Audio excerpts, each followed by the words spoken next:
희망과 기대로 가득 차야 할 새해 벽두. 대한민국 연예계는 전례 없는 충격적인 스캔들로 인해 그 어느 때보다 차가운 겨울을 맞이하고 있습니다. 대중에게 친근한 이미지와 솔직한 입담으로 예능 퀸의 자리에 올랐던 박나래 씨. 그녀를 둘러싼 논란이 이제는 단순한 의혹 제기나 가십성 기사의 수준을 넘어 한 인간의 도덕성과 사회적 책임감을 묻는 심각한 법적 공방으로 비화되고 있습니다. 처음 사건이 보도되었을 때만 해도 대중들은 설마 그럴 리가 있겠느냐며 반신반의하는 분위기였습니다. 하지만 연이어 터져나오는 전 매니저들의 구체적인 증언과 고용노동청 진정서의 내용은 우리의 상상력을 비웃기라도 하듯 엽기적이고 충격적입니다. 단순한 갑질을 넘어선 성적 수치심 유발, 생명을 위협하는 난동, 그리고 불법 의료 행위와의 연관성까지 마치 거대한 판도라의 상자가 열린 듯 박나래 씨의 이중적인 실체가 하나둘씩 세상 밖으로 드러나고 있습니다. 오늘 이 영상에서는 현재 제기된 모든 혐의점들을 현미경으로 들여다보듯 아주 세밀하게 분석하고 이 사건이 왜 단순한 연예계 가십이 아니라 심각한 사회적 범죄가 될 수 있는지 낱낱이 파헤쳐 드리겠습니다. 이번 사건의 가장 핵심적이면서도 끔찍한 현장은 바로 차량이라는 특수한 공간입니다. 일반적으로 연예인에게 차량은 이동수단인 동시에 휴식 공간이지만 매니저들에게는 엄연한 업무 현장이자 사무실입니다. 그러나 박나래 씨는 이 공적인 업무 공간을 자신의 사적인 욕망을 배설하는 은밀한 밀실로 변질시켰습니다. 전 매니저들이 서울지방고용노동청에 제출한 진정서에 따르면 박나래 씨는 남성을 차량에 동승시킨 뒤 뒷좌석에서 상식 밖의 애정 행각을 벌였습니다. 상상해 보십시오. 고속도로를 달리는 차 안. 운전대를 잡고 있는 매니저는 전방을 주시해야 하는 의무가 있습니다. 도망칠 수도, 귀를 막을 수도 없는 그 폐쇄된 공간에서 뒷좌석에서 들려오는 적나라한 소리와 백미러를 통해 비치는 민망한 광경을 강제로 인지해야만 했던 매니저들의 심정은 어땠을까요? 이는 단순한 불쾌감을 넘어 정신적인 고문이자 폭력입니다. 심리학 전문가들은 폐쇄된 공간에서 상급자에 의해 강요된 성적 상황에 노출되는 것은 피해자에게 씻을 수 없는 트라우마를 남긴다고 지적합니다. 박나래 씨는 고용주라는 절대적인 우월적 지위를 이용하여 매니저들을 인격체가 아닌 투명 인간 혹은 무생물 취급을 한 것이나 다름없습니다.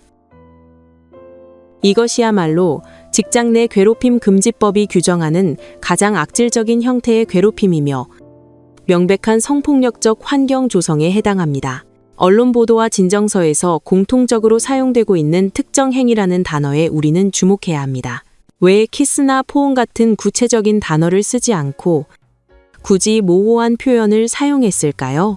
법조계 관계자들과 언론 전문가들은 입을 모아 방송심의 규정이나 기사 작성 가이드라인상 구체적으로 묘사하기 힘들 정도로 수위가 높은 행위였을 가능성이 크다고 분석합니다. 일반적인 연인 간의 스킨십이었다면 매니저들이 굳이 특정 행위라고 애둘러 표현하며 진정서까지 제출하지는 않았을 것입니다. 대중들은 이 단어를 접하며 도대체 차 안에서 무슨 짓을 했길래 특정 행위라고 부르나? 상상만 해도 구역질이 난다라며 경악을 금치 못하고 있습니다.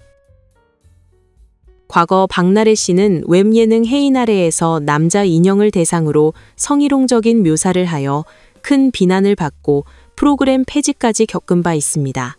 당시에는 개그 욕심이 과했다는 핑계로 넘어갔을지 모르지만 이번 사건은 그녀의 왜곡된 성인식이 방송용 콘셉트가 아니라 실제 생활 깊숙이 뿌리 박혀 있음을 보여주는 결정적인 증거가 되고 있습니다.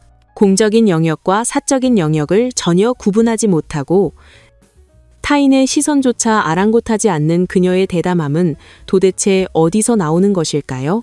이번 폭로 내용 중 법적으로 가장 심각하게 다뤄져야 할 부분은 바로 운전 방해 행위입니다. 진정서 내용에 따르면 박나래 씨는 뒷좌석에서 문제의 행위를 하던 도중 흥분을 주체하지 못하고 운전석 시트를 반복적으로 발로 걷어찼다고 합니다. 운전 중인 사람의 의자를 뒤에서 가격하는 행위는 운전자의 자세를 무너뜨리고 핸들 조작에 치명적인 오류를 발생시킬 수 있습니다.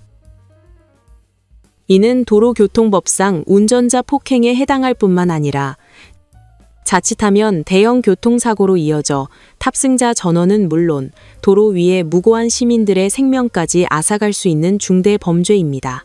실제로 버스나 택시 기사를 폭행하는 행위가 특정 범죄 가중처벌법으로 강력하게 처벌받는 이유가 바로 여기에 있습니다. 도대체 어떤 정신 상태였기에 달리는 차 안에서 운전석을 발로 차는 엽기적인 행동을 했을까요?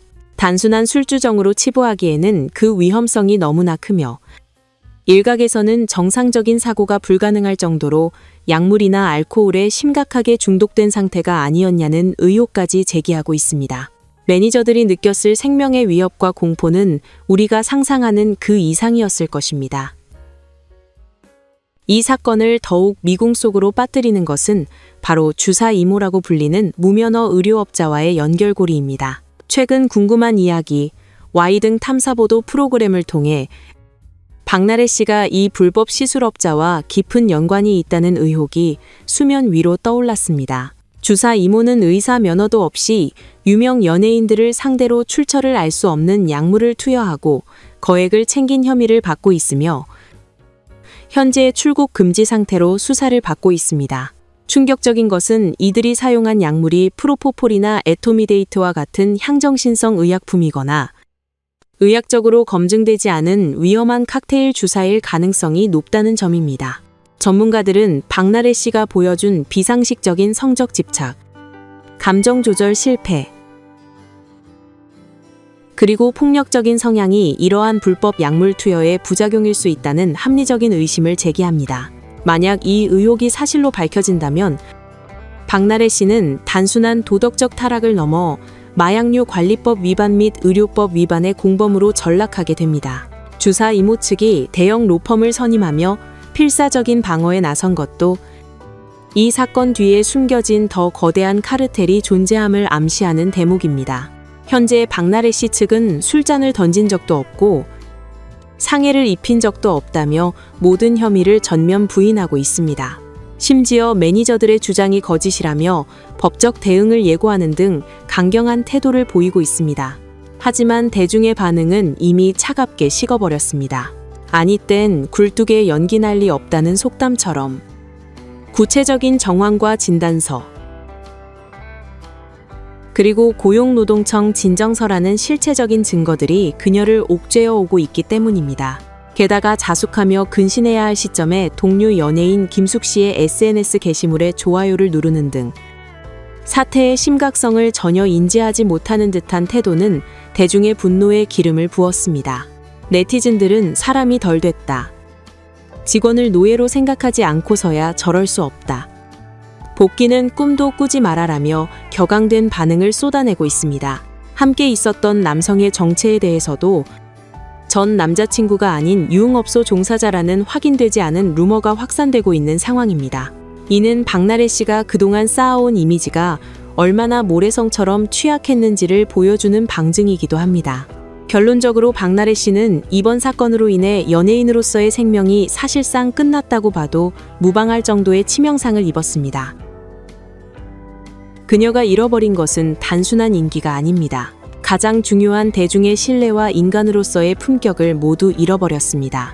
앞으로 진행될 경찰 수사와 고용노동청의 조사를 통해 그날 차 안에서 있었던 일의 진실, 블랙박스 영상의 존재 여부, 그리고 주사 이모와의 검은 커넥션이 명명백백히 밝혀질 것입니다. 법적인 처벌 여부를 떠나 타인의 인격을 짓밟고 생명을 위협하며 자신의 욕망만을 쫓았던 그녀의 행동은 그 어떤 이유로도 정당화될 수 없습니다.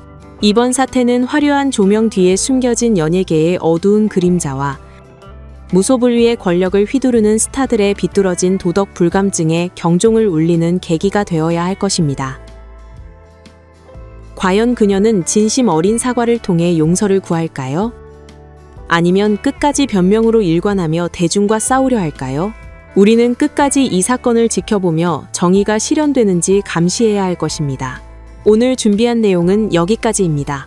여러분의 생각은 어떠신가요? 댓글로 자유로운 의견 남겨주시고 구독과 좋아요는 진실을 알리는 데 큰 힘이 됩니다. 감사합니다.